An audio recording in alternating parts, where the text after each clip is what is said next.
my channel. It has been a long weekend. Well, not really long, it just felt long because we were doing a lot of like what I call primary deep cleans. So we were just going through drawers and taking out things that we don't want and making space for the deep clean that we're going to do come daylight saving time. So we're just basically building up to the big clean. But I don't like to see a whole bunch of stuff just out and about. So I'll start just little by little. But welcome back to my channel. This is the channel where we just sit back, we have conversation, talk about my fashion. And I say my fashion because I can only control mine and what I can put on. I am not a fashionista. I just am a woman who loves to actually just look good when she walks out the house. It's just the ups and downs of life. Menopause, premenopausal, all those things. And that's kind of what I want to talk to you guys about today, this morning. So this thing called premenopausal, I didn't really know. Okay, let's say this. You know about menopause and you've heard about premenopause, but you don't really know until you kind of know. So I guess for me, I started getting like night sweats and just sweating in my sleep, and you just kind of think that, oh, you got the heat on, oh, wait, I got my winter comforter on versus having on my, my thinner comforter. You start making excuses, which is normal, why am I hot? And then you start noticing, well, for me, I started noticing that I'm having to turn the fan on, I'm having to turn the fan off, and I'm talking about multiple times throughout the night, and it just kind of gradually got worse. I didn't really realize that I was in the throes of premenopause to me until I went to Cartagena last year in July.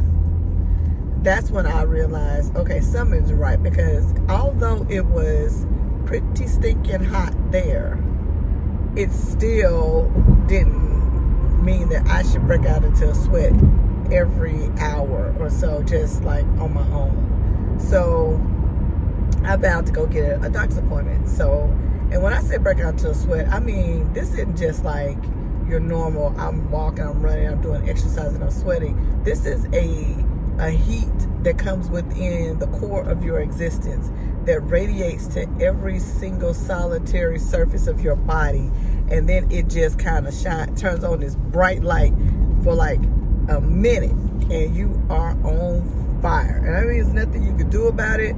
You just have to endure it. And in the beginning, it was just like it flashed a lot, and it just flashed all the time. So you kind of like, it just got exhausting, and then being in the heat really made it exhausting.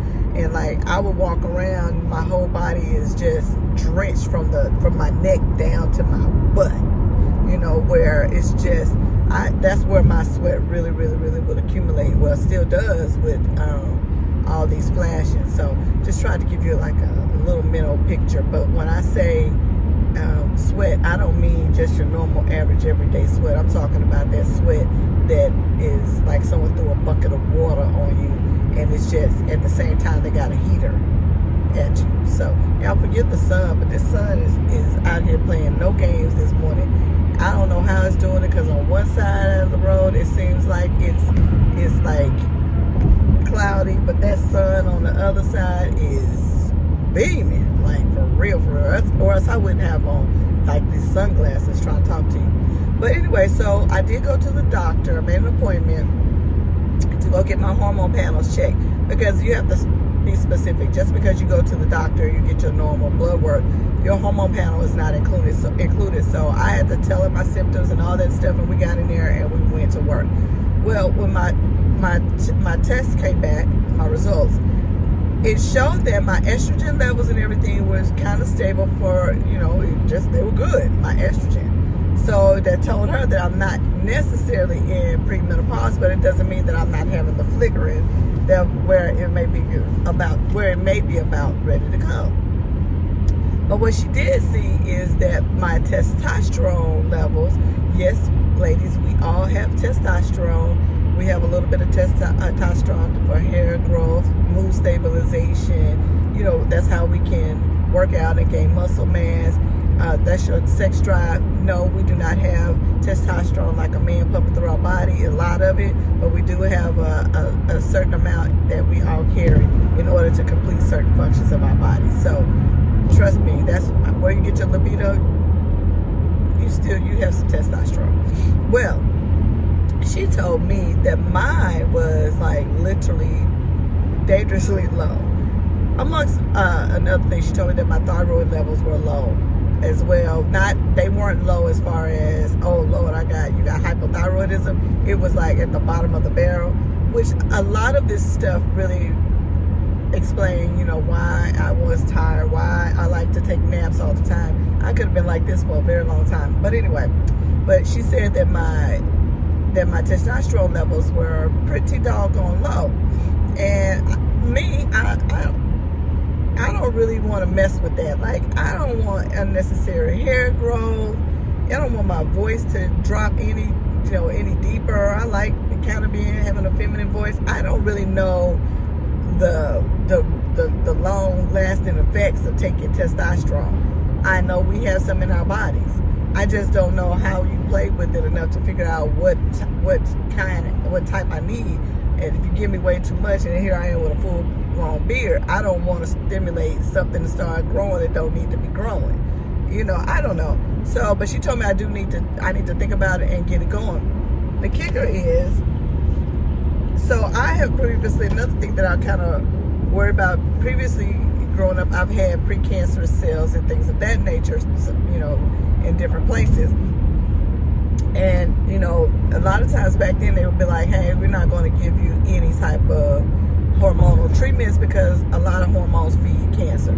Stacey don't want that, and I've always remembered that. She said now they don't really believe that, but honey, I don't believe anything. I don't understand why y'all believe something one year and then the next year y'all don't believe it anymore. So I'm just under the assumption not to believe none of y'all and just really try to ride it out as long as I possibly can. But what I'm learning is that has a lot to do with my brain fog.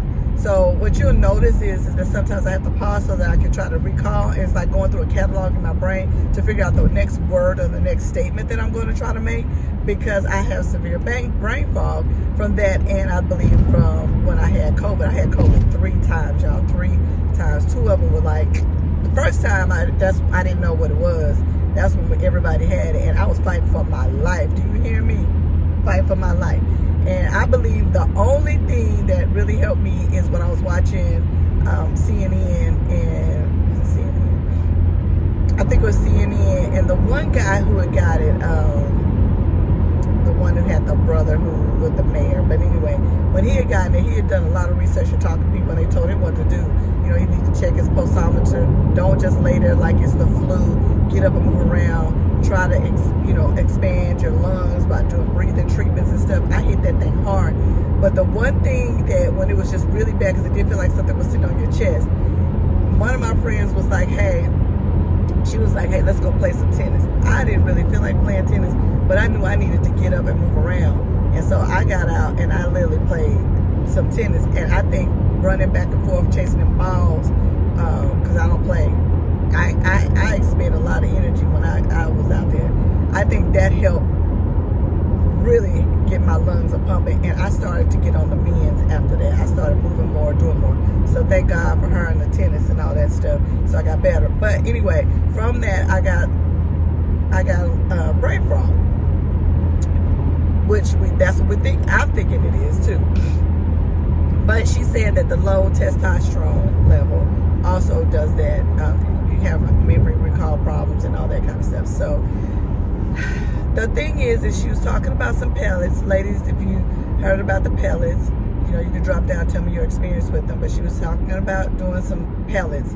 And I have seen, I think her name is Nicole. I'll probably try to tag her in there and probably see if I could drop the video down of hers. But she was going over her journey with taking these pellets, and she does the testosterone. Now, the testosterone pellets, from my research, is not covered by insurance. And so therefore it would be out of pocket. Not a big deal, but for me, if something's not covered by insurance, I don't know about really putting it in my body, because does that mean that they don't accept the terms of it? Is it not really effective? Although when I watched Nicole, it really was. I mean, she could tell a big difference. Her brain fog got better. Her life just got better. It's like, I don't know that my life's not good. My doctor said it's not, but this is where I've been forever. And when I say forever, y'all, I've had the brain fog since COVID, but being quite sluggish, I don't have like this sex drive from all get out.